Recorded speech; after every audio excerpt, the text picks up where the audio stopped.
Gracias, señor presidente. Gracias al señor Montoro, ministro en funciones, que por fin discutimos en sede parlamentaria y no a través de los medios de comunicación. Y yo le agradezco el tono. Yo voy a ser contundente en el contenido porque estoy profundamente en desacuerdo con las cosas que ha dicho, pero voy a intentar seguir la misma senda del mismo tono que creo que nos ayuda a discutir mejor.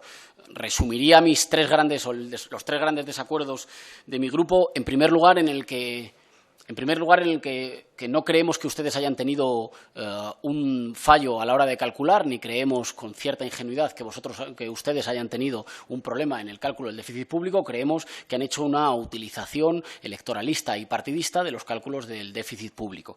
En segundo lugar, creemos que no hemos escuchado en esta comparecencia ningún elemento que nos permita señalar que el Gobierno en funciones se plantee o esté en disposiciones de plantearse un cambio de rumbo de un modelo que para nosotros es un modelo fallido en la medida en que no ha cumplido con sus objetivos de reducción del déficit, pero sí que ha sido capaz de fracturar la sociedad española, haciéndola una sociedad crecientemente más injusta y más desigual. Y, en tercer lugar, no estamos de acuerdo en el reparto que usted hace de las culpas y quién tiene que pagar por lo sucedido.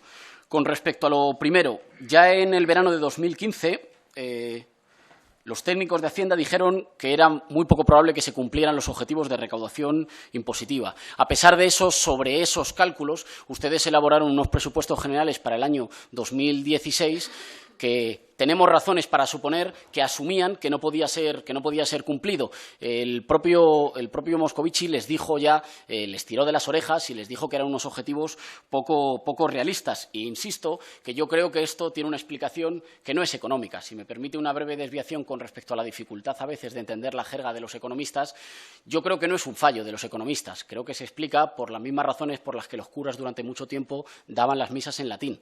Ustedes a menudo pretenden no ser entendidos para disimular objetivos políticos detrás de jerga pretendidamente técnica. ¿Y cuál es ese objetivo político? El objetivo político es el que lleva a concentrar los recortes más duros del año 2011 al año 2013, relajar ligeramente en el 2014 y esconder las tijeras en 2015 para llegar a las elecciones habiendo dulcificado una política extraordinariamente dura e extraordinariamente injusta que recargaba los costes del ajuste sobre la mayoría social que no había provocado la crisis. Lo que pasa es que la situación actual dificulta ese proceso de escabullirse de la rendición de cuentas ante la soberanía popular, porque de facto hacer unos presupuestos generales del Estado que ahora necesitan una enmienda, un añadido o un anexo, supone hacer unos presupuestos generales del Estado para la campaña y ahora reelaborar los presupuestos generales del Estado, o le querría preguntar si usted considera que es reelaborarlos, con los criterios que ustedes verdaderamente tenían en la cabeza pero que escondieron en vistas de las urnas.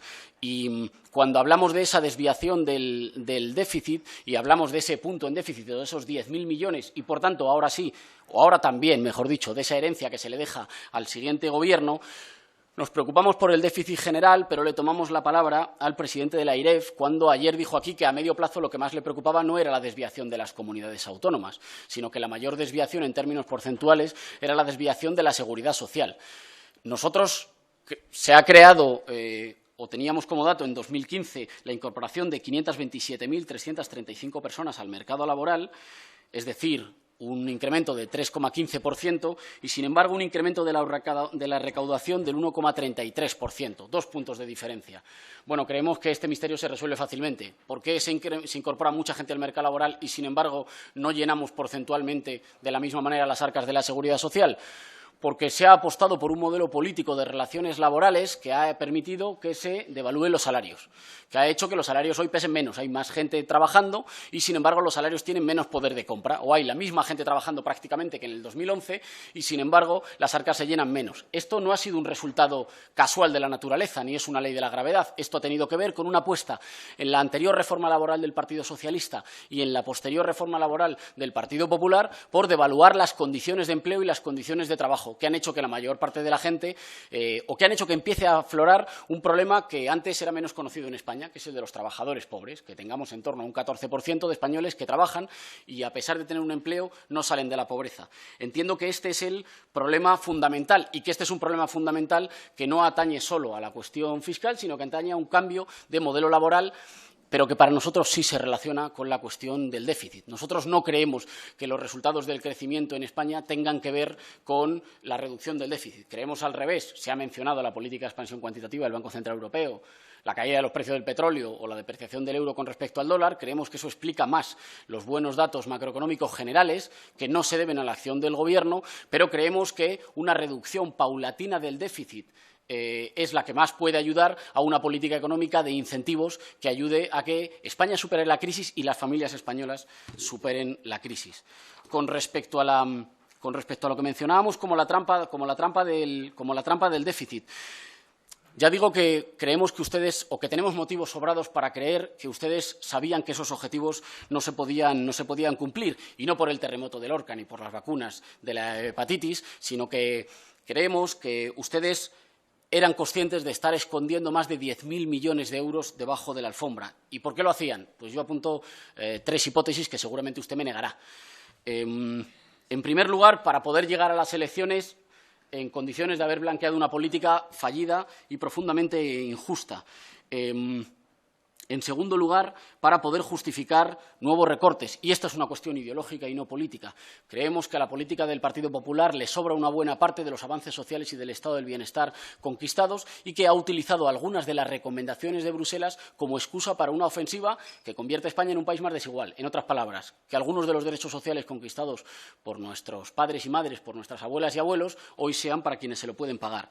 Y, en tercer lugar, también por un fin ideológico, que es el de la recentralización, que es encubrir como unos motivos técnicos la voluntad de hacer cargar sobre las comunidades autónomas, que representando solo el 30% del déficit general, representan el 36% del gasto social o del gasto en servicios públicos, digamos, de protección social, hacer caer sobre esas comunidades autónomas una responsabilidad que nosotros creemos que no tiene. Y voy concluyendo. Creemos que en esta externalización de la culpa a las comunidades autónomas tenemos una pregunta fundamental, tenemos una duda fundamental, que es en qué medida va a ayudar el congelar los gastos o los créditos que ya estaban presupuestados en los presupuestos de las comunidades autónomas a que esas comunidades autónomas puedan hacer frente a los objetivos del déficit. Cómo, congelando una parte de los gastos ya presupuestados de las comunidades autónomas, eso va a ayudar a que esas comunidades autónomas contribuyan al cumplimiento de los objetivos del déficit.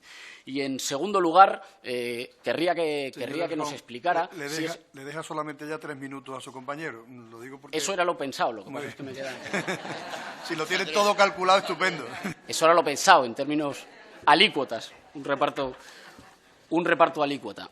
Y, en segundo lugar, si ese reajuste de los presupuestos generales del Estado no supone, en la práctica, una reelaboración que buscaba escatimar el veredicto popular, que buscara que ustedes llegaran a las elecciones sin pasar por el veredicto del pueblo español lo que eran las verdaderas cuentas o las cuentas más realistas que hacían. En último lugar, si tenemos algún motivo para asumir que usted está pretendiendo una cuadratura del círculo, asumo unos objetivos de déficit incumplibles y quedo bien con Europa, después bajo impuestos y evito recortes en año electoral y cuando los objetivos no cumplen, la culpa es de las comunidades autónomas. Queríamos preguntarle, señor Montoro, porque nos parece que su comportamiento con las comunidades autónomas es similar al de la señora Merkel con España, si además de obsesionarse con el objetivo del cumplimiento del déficit por la vía del gasto, se ha planteado, y otros colegas han señalado a los papeles de Panamá, cuáles son las medidas para cerrar el profundo agujero negro que tenemos en las arcas de la hacienda pública española, que tiene que ver con un inmenso fraude fiscal y un inmenso ejercicio,